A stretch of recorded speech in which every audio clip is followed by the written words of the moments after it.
नमस्कार साथियों, मेरे YouTube चैनल पर आप सभी का स्वागत है। और आज के इस वीडियो में हम आपके लिए लेकर के आए हैं मूल अधिकार यानी फंडामेंटल राइट्स पार्ट 2। यानी पार्ट फर्स्ट हमने कल डिस्कस कर लिया था, उससे रिलेटेड क्वेश्चन सॉल्व कर लिए थे। आज हम पार्ट 2 में कुछ क्वेश्चंस प्रैक्टिस करेंगे जो कि रह गया था, और उसके साथ साथ हम उसके फैक्ट्स को भी जानेंगे, उसकी जो थ्योरी है उसको भी पढ़ेंगे, है ना। अभी तक हमने आपको क्वेश्चन प्रैक्टिस कराया था, लेकिन ये सेकंड पार्ट में हम क्वेश्चन प्रैक्टिस के साथ साथ थ्योरी भी बताएंगे आपको। तो लास्ट तक आप ज़रूर देखिएगा, काफ़ी इंटरेस्टिंग है और बेहद महत्वपूर्ण है। तो चलिए देखते हैं आगे। पहला नंबर क्वेश्चन क्या है? किस संविधान संशोधन द्वारा संपत्ति का अधिकार समाप्त कर दिया गया था?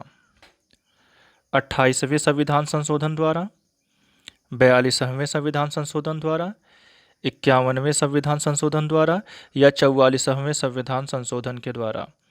तो हमारा ऑप्शन कौन सा सही है? डी, 44वें संविधान संशोधन द्वारा। ठीक है, नेक्स्ट क्वेश्चन हम देखते हैं। भारतीय संविधान के अनुसार संपत्ति का अधिकार क्या है? मौलिक अधिकार है, नीति निर्देशक सिद्धांत है, सामाजिक अधिकार है, या विधिक अधिकार है? तो कौन सा है? डी, वैधिक अधिकार या कानूनी अधिकार। ठीक है, नेक्स्ट क्वेश्चन हम देखते हैं कि भारतीय संविधान निम्नलिखित में से कौन सा अधिकार प्रदान नहीं करता है? समान आवास का अधिकार, समानता का अधिकार, धर्म पालन करने का अधिकार, या स्वतंत्रता का अधिकार? तो यहाँ ऑप्शन ए हमारा सही है, यानी समान आवास का अधिकार हमारा संविधान हमें प्रदान नहीं करता है। अगला क्वेश्चन देखते हैं कि भारत में रहने वाला ब्रिटिश नागरिक दावा नहीं कर सकता है। किसका दावा नहीं कर सकता है? ऑप्शन ए, व्यापार और व्यवसाय की स्वतंत्रता का अधिकार का, या विधि के समक्ष समता के अधिकार का, जीवन और व्यक्तिगत स्वतंत्रता के अधिकार का, या धर्म की स्वतंत्रता का अधिकार। तो जैसा आप सभी जानते हैं कि ऑप्शन बी, सी, डी हमारे देश में रहने वाले नागरिकों को और जो विदेशी नागरिक होते हैं उनको भी प्रदान कर किया जाता है, ये दावा भी कर सकते हैं, ये उनका मौलिक अधिकार है। लेकिन व्यापार और व्यवसाय की स्वतंत्रता का अधिकार जो है हमारा देश विदेशियों को नहीं प्रदान करता है, यानी ऑप्शन नंबर ए यहाँ पे हमारा क्या है? सही है। नेक्स्ट क्वेश्चन हम देखते हैं कि निम्नलिखित में से भारत के संविधान का कौन सा अनुच्छेद कानून के समक्ष समानता से संबंधित है? ऑप्शन बी, अनुच्छेद 14। ठीक है, अगला हम देखते हैं। भारतीय संविधान मान्यता देता है केवल धार्मिक अल्पसंख्यकों को, केवल भाषाई अल्पसंख्यकों को, धार्मिक और भाषाई अल्पसंख्यकों को, या धार्मिक, भाषाई और नृजाति अल्पसंख्यकों को? तो यहाँ ऑप्शन सी हमारा सही है, यानी भारतीय संविधान मान्यता देता है किसको? धार्मिक और भाषाई अल्पसंख्यकों को। ठीक है, नेक्स्ट क्वेश्चन देखते हैं कि किसी अपराध के अभियुक्त को स्वयं अपने विरुद्ध गवाह बनने के लिए बाध्य नहीं किया जा सकता। भारतीय संविधान के किस अनुच्छेद में ये वर्णित है? ठीक है, अनुच्छेद ए,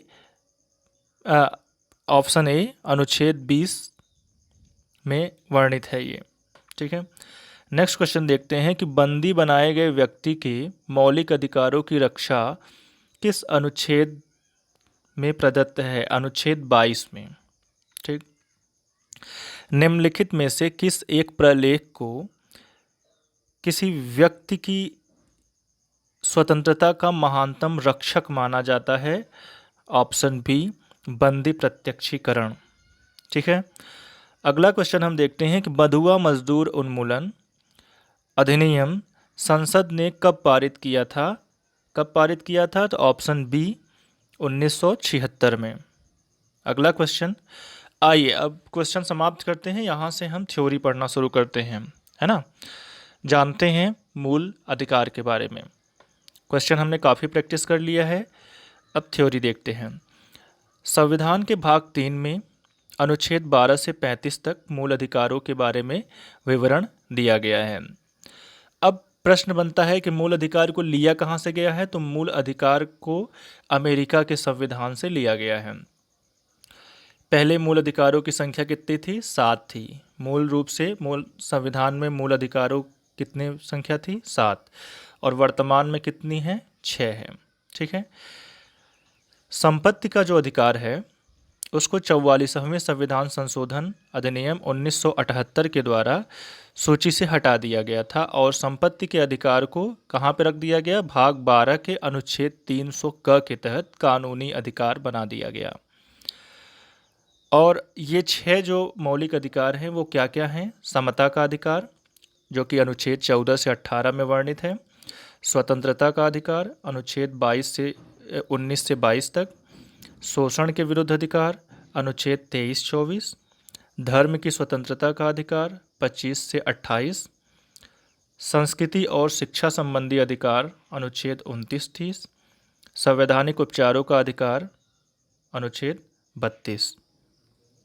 ठीक है, इसको आप नोट कर लीजिएगा। आगे देखते हैं समता का अधिकार यानी अनुच्छेद 14 से 18 में विधि के समक्ष समता या विधियों का समान संरक्षण, यह अनुच्छेद 14 में वर्णित है।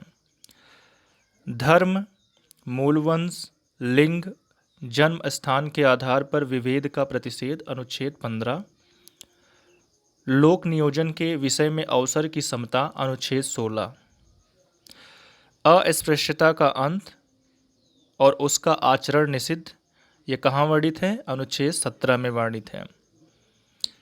उपाधियों का अंत यानी अनुच्छेद 18, इसमें सेना या विद्या संबंधी सम्मान के सिवाय सभी उपाधियों पर क्या दिया गया है? रोक लगा दिया गया है।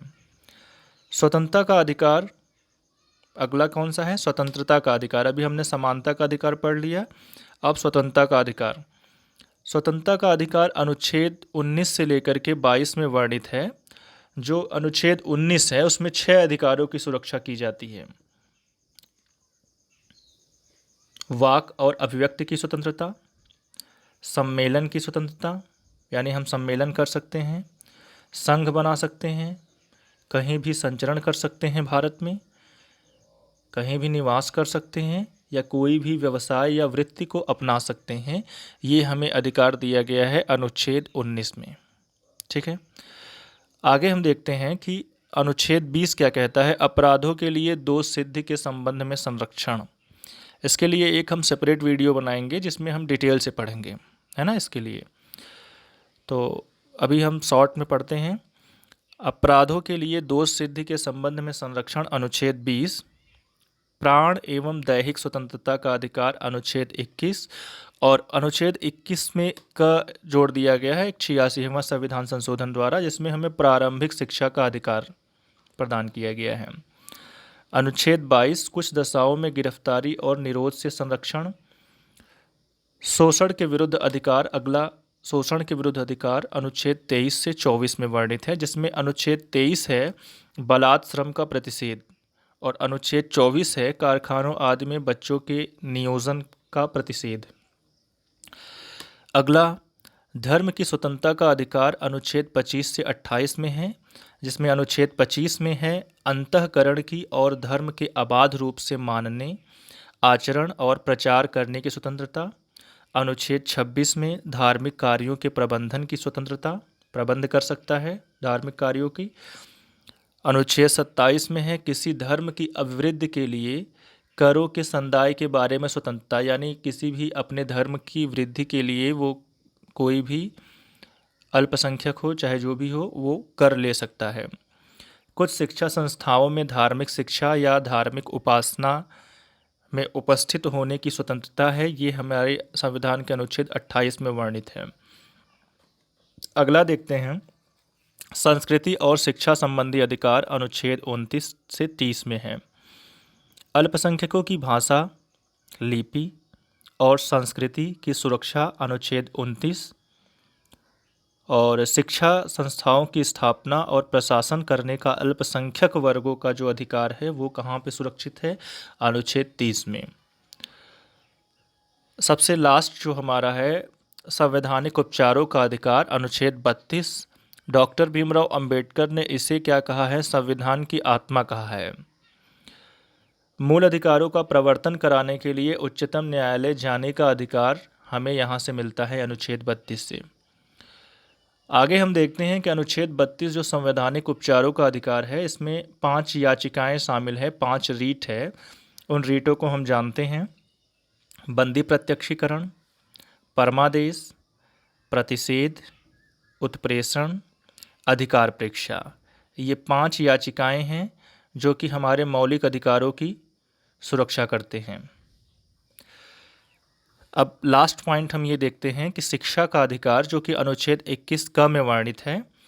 अनुच्छेद 21 क में, यहाँ पे इसको सही कर लीजिए, ये क्या है, अनुच्छेद 21 क में घोषणा किया गया है कि राज्य 6 से 14 वर्ष तक के बच्चों को निःशुल्क एवं अनिवार्य शिक्षा प्रदान कराएगा। और ये कहाँ से हमें मिला है, ये 86वें संविधान संशोधन अधिनियम 2002 के द्वारा मौलिक अधिकार में इसको जोड़ा गया है। तो आपको वीडियो कैसा लगा, ये हमने आपको एक शॉर्ट में बताया है।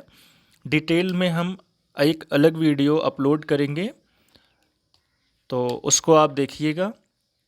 को कैसा लगा आपको ये वीडियो, अच्छा लगा तो कमेंट करिएगा और बताइएगा। ठीक है, ओके, थैंक यू।